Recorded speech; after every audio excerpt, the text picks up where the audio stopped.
Good afternoon. We have had another tragic and senseless death on the streets of the city today. Our hearts and our prayers go out to the family of Mr. Harry Ainsworth, who was killed this morning in an incident that took place on the West Bank in Algiers.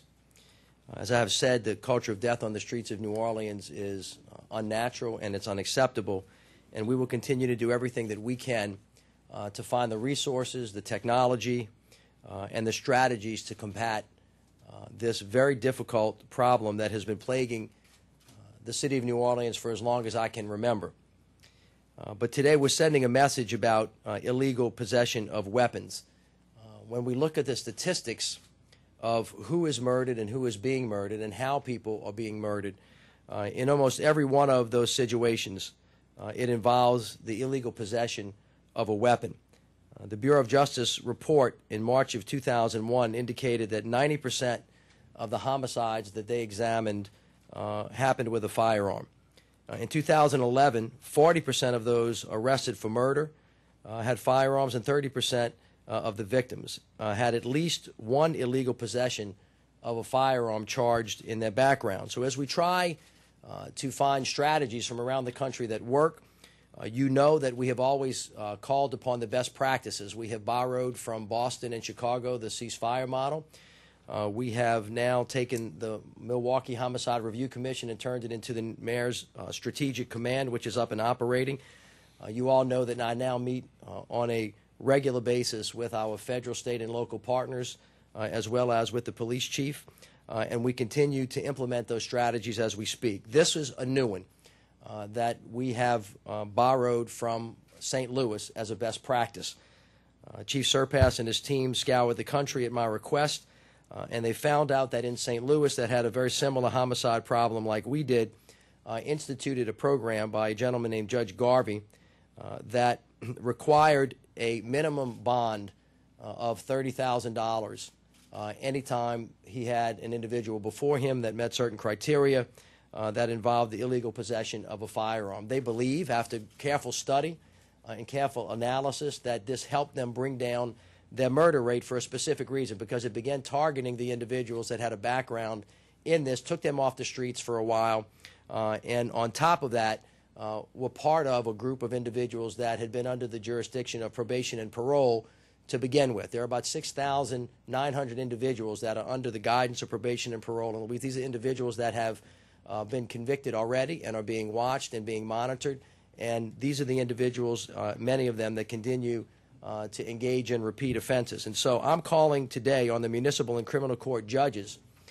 to follow the lead of this practice in St. Louis and increase bond amounts to a minimum of $30,000. Now, I know and I respect that each judge must use their discretion in each and every case, and I expect that they will do so, but I also expect them to look at the data and to see this as a tool to help us reduce violent crime on the streets of New Orleans. I'm also asking them to do something that St. Louis did not do. And in these instances where they issue this minimum bond, they also demand that as a condition of parole that these individuals become part of the electronic monitoring system that we have and wear an ankle bracelet and, where capable, pay for it themselves. I think both of these things will allow us to more closely track individuals that we know are dangerous and that have the propensity to commit these crimes. These are all part of our efforts of addressing murder across a spectrum. This bond proposal is but one tool to combat murder. The other policies that we have spoken with before is making sure we get on the front end of this. And so as I sit here with the council members, I want to thank them again for doubling the funding for our NORD programming, increasing the ability for young people to have things to do. Also, the Job One program that we talked about, we went from 1,000 to 3,000. Last summer, we're going to do more. We've increased job and workforce development opportunities in the city. As you see, last week, we instituted midnight basketball to get to another age group. That's between January 14th and March 24th. I've mentioned before that we have initiated, with Commissioner Carter's leadership, the ceasefire program that we're now doing in 3 parts of the city, where we originally were going to do 1. And we are working on mental health and substance abuse resources in the community. The other tactical matters that we're engaging is we're using data much more effectively and beginning to link up all of the technological infrastructure that we have across criminal justice agencies. We've increased the homicide unit. The number of detectives now stand at 30, and they're being very aggressive. We have deployed a new strategy based on data and hotspots, and as the chief can speak to, we are very aggressively getting into the neighborhoods with homicide and narcotic detectives. As you know, last week I was in Washington, D.C. I had the occasion to meet with individuals in the White House and the Department of Justice to talk about ways that they can not only help us with the consent decree as we move forward, but sending us other resources, and hopefully we will have announcements about that later. You heard the President last night say that in the wars in Iraq and Afghanistan, we were spending $7 billion a month, and he implored Congress to take that peace dividend and spend it in America on nation building at home. And that nation building can take place much like it did where they helped those countries rebuild their police forces. I'm calling on the President and Congress and the Department of Justice to reinstitute the COPS program to help us fund more police officers on the street and to build our nation on domestic soil. I call that Operation Full Circle. The United States of America has spent a large sum of money in South and Central America, in Iraq and Afghanistan, standing up police departments and assisting local governments over there. I expect that they should do so on the streets of America so that we can help make the streets safe again. Again, we have to be unified in our message. Today we're talking about illegal gun possession.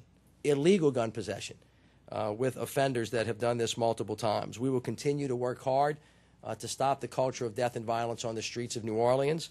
I had a chance to meet with the police chief in Washington, D.C. They have met with some success. When I asked her how long it took, she said a long time.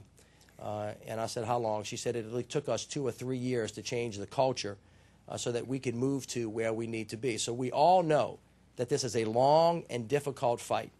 It requires all of us to be coordinated and working. I'm very thankful that I have, on all of these occasions, had with me representatives of the entire criminal justice system, and I can say that we are all working much, much better together than we have in the past.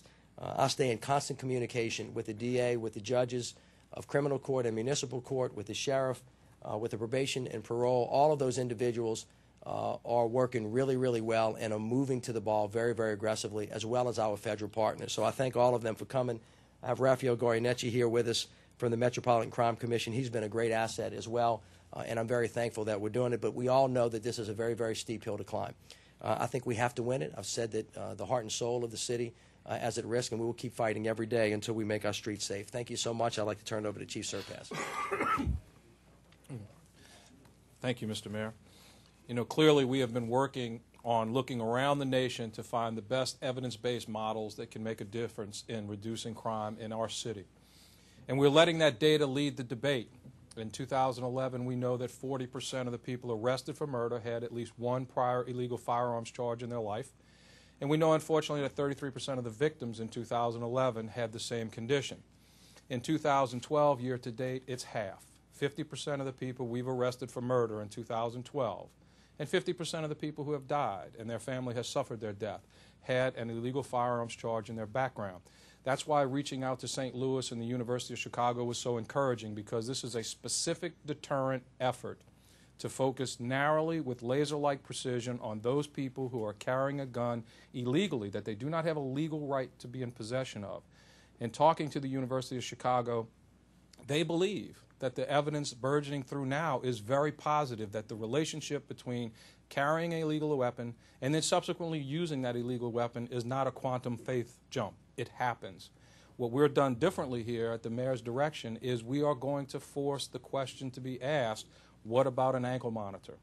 That is another very critical, important piece, and we know that working with the judges, and we know that working with the prosecutor, and we know that working with the officers in the community, constantly making better cases with a laser-like focus on illegal possession of a firearm, I believe that it will make a difference. And we saw it in another city with like circumstances, and there's no reason not to have a hard look at what this data tells us. We've got to attack the issue of illegal possession of a firearm in our community and how that transacts itself in murder and or being murdered in New Orleans. Thank you. Yes, illegal gun possession arrests, we see a clear relationship between these illegal possession of firearm arrest, and the actual murders that are occurring on the streets of New Orleans. So we see this as another very, very positive initiative to add to this fight against the violence which is permeating the streets at this particular time.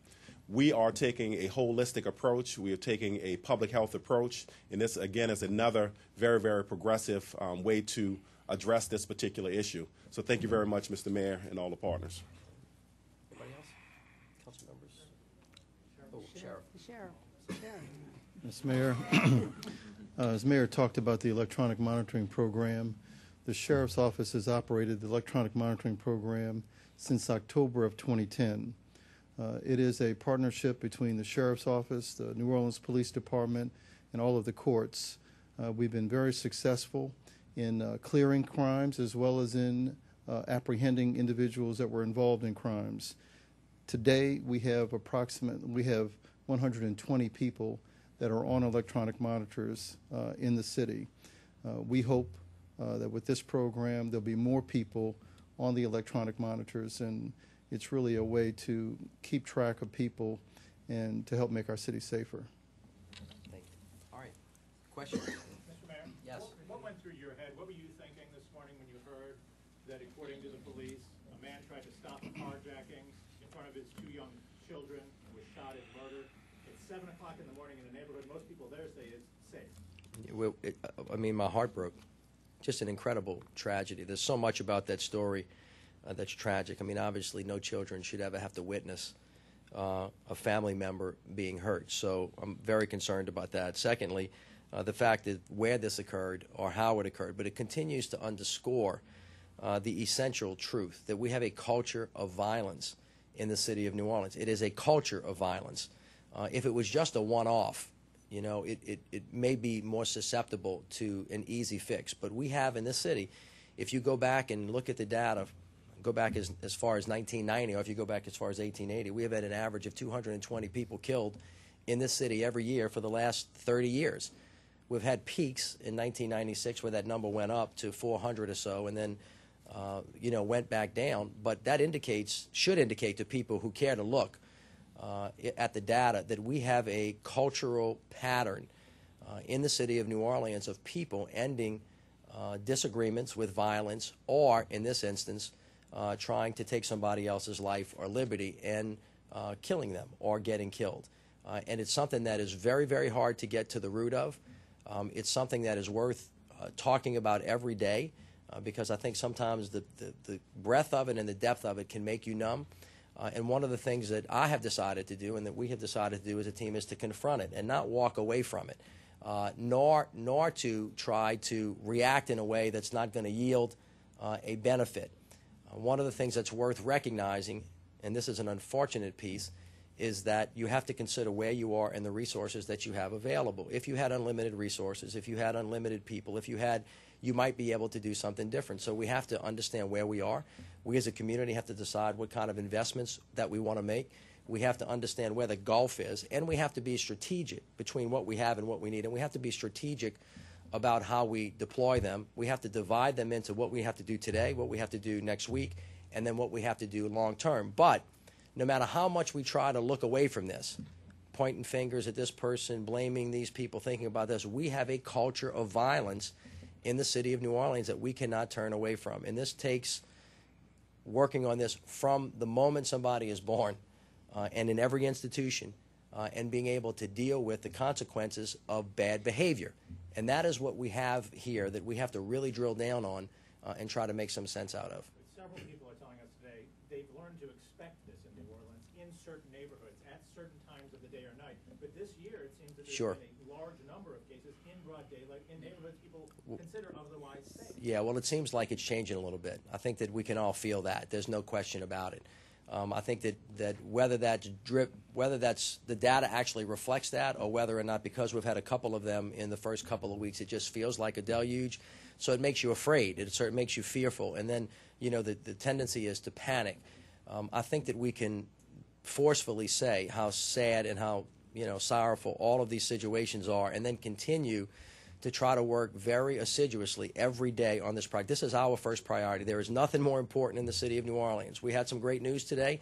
On the economic front, we have grown 6,000 jobs in the year. We had great news about the non-events that we did. We have great news about property values being up. We have fabulous news about how well the city of New Orleans is doing in very, very many areas. However, when we speak about that in comparison to this, the feeling is just so much different because it is almost like a tale of two cities, and we have to be smart and strategic and thoughtful enough. And I'm very thankful to all of these elected officials for not being afraid to confront the issues, because the public rightfully gets nervous and scared. And I think we have to be steady, we have to be forceful, we have to be focused, we have to be strategic, and it has to be all hands on deck. And at the end of the day, if the people of the city say we're going to do whatever it takes under any circumstances, that is exactly what we will do. But it requires all of us.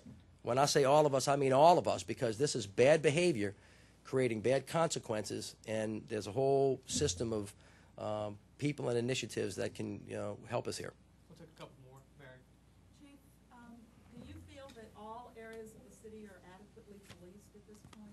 Yes, absolutely. Nothing's been pulled back from the area? No, not at all. In fact, we're more driven by facts and data than we ever have been in history in the way we deploy police resources. And now we know after January 1st that whether you live uptown, downtown, East Bank, West Bank, back of town, front of town, you can expect the same amount of police coverage. It's not based anymore on this district was always bigger than that district. So the distribution of officers we have is completely spread out across the city, which also means it bulks up in places where we have more issues to confront. And let me make a point about that, because I want to ask all of you as y'all report. Y'all have to do stories really quickly, and you report something that somebody said in your ear without checking the facts, just because time requires you to do that sometime. A lot of times people say, well, call in the National Guard or hire new police officers, etc. If the data showed that by hiring 300 new police officers, you could eliminate murder in the city of New Orleans, we would do that immediately. But if you go back and look at the data and you look at how many murders were committed versus how many police officers you have, and you look at it across the country, you will find very inconsistent data on that issue. You will see some instances where there were high numbers of police and high numbers of murders, a low incidence, you'll see them both. It obviously makes everybody feel better, because the easy answer would be just go hire another 1,000 police officers and put them on the corner. And the correlation is not there. If the correlation is found, we will do everything that we can, assuming that the citizens give us the resources to actually do that. We can always use more. I continue to say to you all, I said this in my inaugural speech, I said it in my speech at Xavier and Eyes Wide Open, I say it in every speech that we have. When Washington, D.C. and the state of Louisiana tell you to do more with less, that's a myth. You do less with less. And as the federal government cuts the budget for the states and the states cut it to local governments, and that redounds into less DAs, fewer police officers, fewer mental health officials, those cuts have consequences. And that trumpet has been sounded many, many times, not only by me, but by mayors all across the country. And there does not seem to be a let-up on that current philosophy in the United States of America. Mayors all over this country could always use more resources. The most important resource that we could use right now is more probation and parole officers, because they are the ones that have the power to supervise the 6,900 individuals that have currently entered the system, and those are the ones that are most likely to reoffend. That would be the most strategic investment that the state of Louisiana could make, as well as funding the indigent defender office at the level they should and the DA's office at the level that they should. But we're working within very difficult parameters here, and we have to get everybody, again, to refocus their attention. As I have said to the President and to Congress, if you could find $7 billion a month to spend in Iraq and Afghanistan for nation building, certainly you can find federal resources through the Department of Justice to assist police departments like the United States of America did back in the 90s, and that would be of great assistance to us as well. Laura, no, take one more. Have you all analyzed, when you talk about gun crimes and the prevalence amongst murder victims or perpetrators, are the gun crimes misdemeanor gun crimes or felony gun crimes? What's the percentage there? And to piggyback on that, if you have somebody who is arrested for just misdemeanor gun crimes, which would go to municipal court, is it fair to put a $30,000 cash bond on that person when the maximum penalty is 6 months in jail anyway? I think you got to reverse the question. You're asking about whether or not we should change a state statute that prohibits you from carrying a weapon which you choose to carry against the law. I mean, that's one of the questions about illegal carrying of weapons. there's no advocate for someone to say, yes, you should be able to carry an illegal weapon and we'll kind of bend the laws for you. Absolutely not. When we arrest somebody for a misdemeanor state charge of carrying a concealed weapon, illegal possession of a firearm, I should say, it's going to the municipal court through the district attorney's process today. But if we arrest you a second time, it becomes a felony. It goes into the state court. The ability, and this is the key piece that we think is so interesting about St. Louis and the University of Chicago, the ability to narrowly focus on a behavior that is prescribed by law for a very long time, and then make that person, as a condition of release, be forced to provide for electronic monitoring of themselves and or be segmented from the population because of this particularly dangerous decision to carry an illegal weapon. Those things seem to be consistent within the law and within the practice of other departments in the country. So I hate to be talking about people who make a bad choice, how they somehow or another should be relieved from what the law says they shouldn't have done in the first place. And this is about having an immediate consequence to a bad choice. So if you talk to a potential defendant and you ask them, do you want to go state or federal? They always want to go state right now, because the consequence of the possession of an illegal weapon or a felon in possession of a firearm right now is easier for you on the state side than the federal side. Federal side is a mandatory. And so what we're trying to do is put teeth into the law, bring consequences to it and certainty to it, and take dangerous people off of the street. And we'll, again, we'll follow it, we'll monitor it, we'll hope, that we have the same success that we have in St. Louis. But this, along with all of the other things we hope, the strategies that we use from across the country, will help us get better and faster at fighting crime. At the end of the day, though, bad decisions are the things that equal bad consequences. And that's the front end side of what we're having James and Dr. DeSalvo work on, while the chief works on, the arrest, the incarceration, the investigation, and the conviction side of what it is that we're doing. I had the other half of that question. I'm sorry? I had the other half of that question because I wanted to be responsive. We have 556 cases since July of 2010 that were brought into the Project Safe Neighborhood, which is where you bring the felon in possession of a firearm, demonstrating the police department is out there making these arrests. In 2011, we took about 1,850 guns off the streets, which was 4.5% more than we did the prior year. And about 75 to 80% of those guns are gun crimes. They're not found property. So the question is we always have more of the misdemeanor offenders, but from July of 2010 to today, 556 people are getting the full look of the United States government, the state of Louisiana, the police department, and the ATF every week. Where does this charge need to be? Does this need to be a federal charge? Does this need to be a state charge? By and large, handguns kill people, period, the end. 90% of the murders in New Orleans are committed by handguns. And look at the numbers of people who are illegally possessing them. That's what this process is going to attack.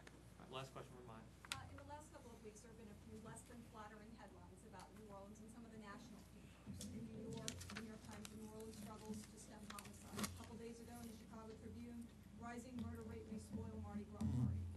With that said, are there any concerns about how this spike in murders could impact tourism, especially during such a crucial time as we head to Mardi Gras? Well, first of all, I caused some of those headlines because I spoke them in Washington, D.C. to a national audience. As the mayor of the city and as the ambassador for the city of New Orleans, I'm very aware that I'm walking a tightrope, and there's no question about it, but you can't shy away from it. You have to speak to both of them. That is why I think ad nauseum for you guys always speak about it in terms of murder and violent crime. The only way that I can answer the question, which then gets to, well, are you policing the whole city, is yes, we're policing the whole city, and every neighborhood is very important, but it's also important that we protect our citizens and our visitors when they come. The only evidence I can host to people, and I speak to them all the time, national folks that are coming here. I'll be going to Indianapolis next week to participate in the pre-Super Bowl events so that we can be ready for next year when they come, is to tell them that over a 12-day period of time, we hosted 9 major events. No city in America has ever done that, and it was done safely and it was done well. And people can make distinctions, I believe. Without me having to criticize any other major city in America, and I don't really intend to do that, if you look at the statistics on violent crime, we're number 73, which means that almost every other major city on violent crime has the same exact issues that we do, and people are sophisticated and they understand that. I think this particular issue, as it relates to murder, is a separate and distinct issue. That is not to say, as WWL asked a little bit before, that there are not going to be some occasions outside of those normal parameters where people get hurt. We've seen that before. That will happen to you in every major city in America, and it's happening too much here. One is too many. But on the murder issue, and this is one that I really want to speak to, I don't want to say it's okay because a tourist is not going to get shot. It's never okay. All right? But on the murder issue, we have a young African-American men killing young African-American men at a rate that is unnatural, unconscionable, and the nation needs to speak to. Mayor Mike Nutter has taken the lead for the United States Conference of Mayors. He and I are working jointly on an initiative called Citizens United. We spoke to the nation about this at the U.S. Conference of Mayors last week. I expect that when he becomes the president in June that he will make this his clarion call.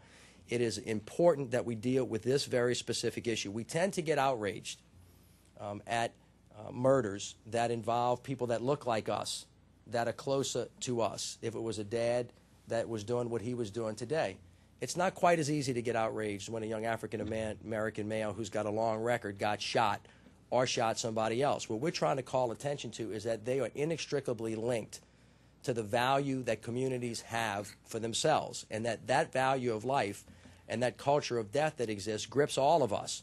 And as you can see right now, even though they are separate and distinct, they have a way of completely encapsulating every conversation and sucking the air out of communities when events continue to occur like this. And we have to get to the root cause of it.